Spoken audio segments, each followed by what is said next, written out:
ये कामना, काम बड़ा शत्रु है, इसीलिए उन्नति नहीं हो पाती अध्यात्म में। और जो संसार में, उनको तो पता ही नहीं कि मैं पाप कर रहा हूं, वो और खुश होते हैं कि आज हमने ये भोग भोग लिया, आज हमने ये छल कर लिया, आज हमने ये कपट कर लिया।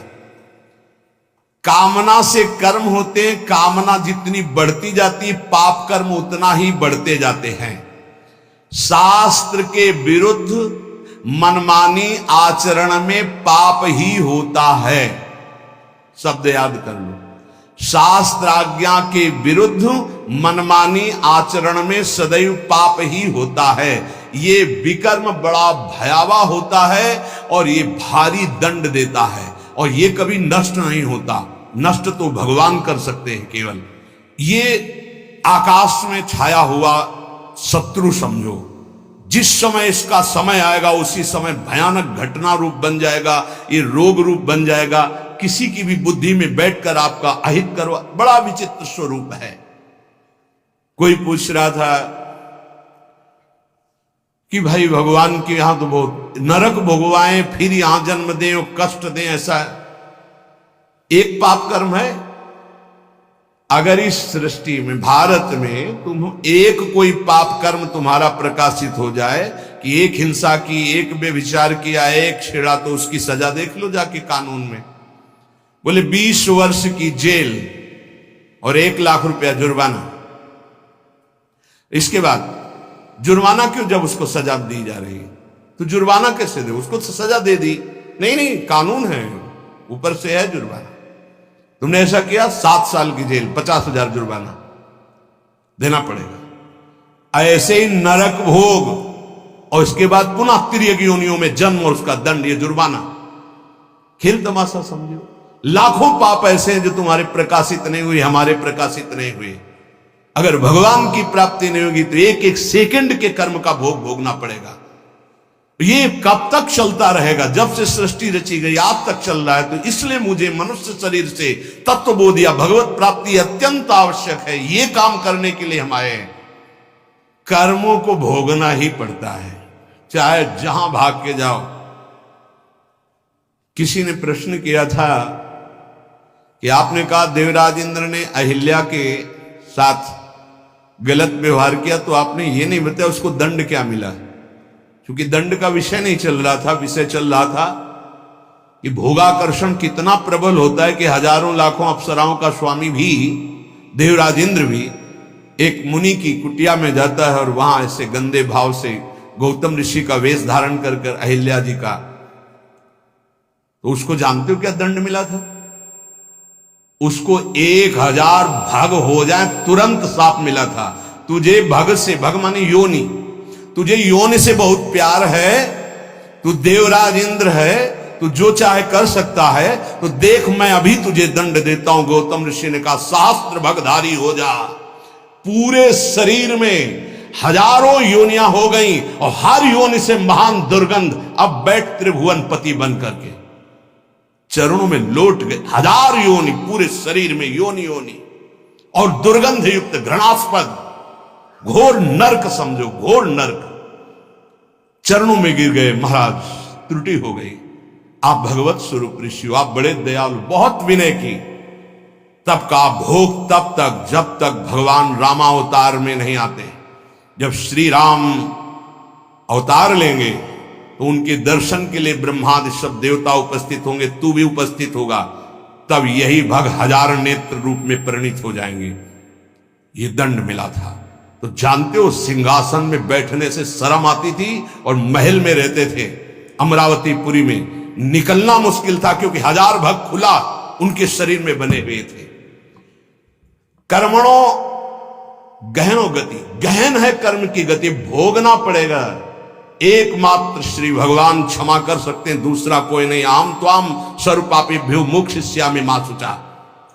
कामना जब उपासक के अंदर होती है तो ना चाहते हुए भी उससे पाप कर्म हो जाता है। विकर्म से बचना है तो काम, कामना, वासना मन ते अति कर दूर। राधा राधा राधा, पर है बहुत कठिन, बहुत कठिन है।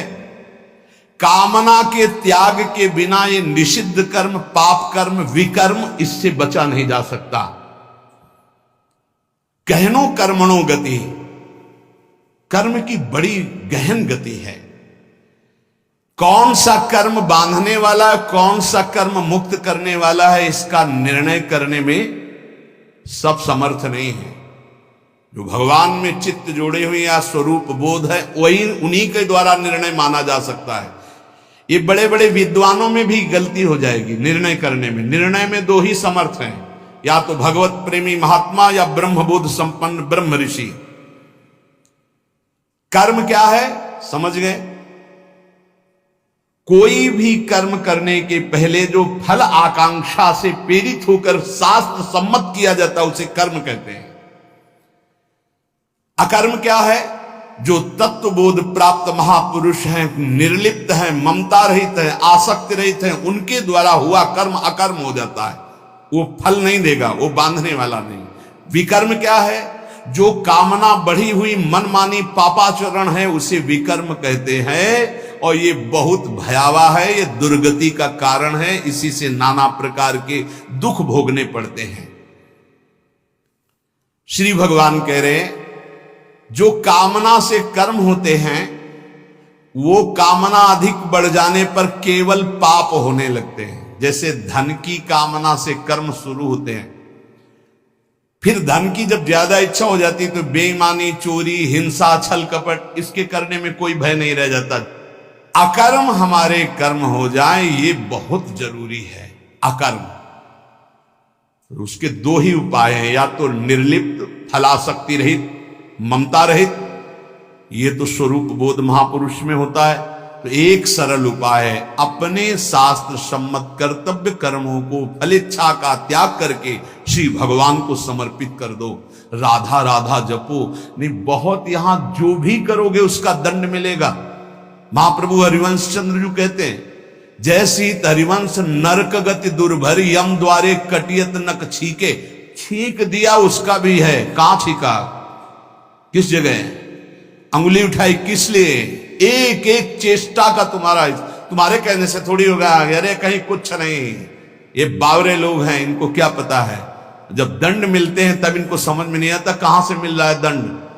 अजर अमर हो, अविनाशी हो, शरीर को लेकर के देहाभिमान से बात कर रहे हो, कोई भगवान नहीं, कोई नहीं। तुम्हारे आंख मूंदने से हो जाएगा क्या? इस अपराध का दंड है। ऐसे ही यहां जो पापाचरण कर रहे हो, कोई भगवान नहीं। इसका जब हिसाब आएगा तब तुम्हें पता चलेगा।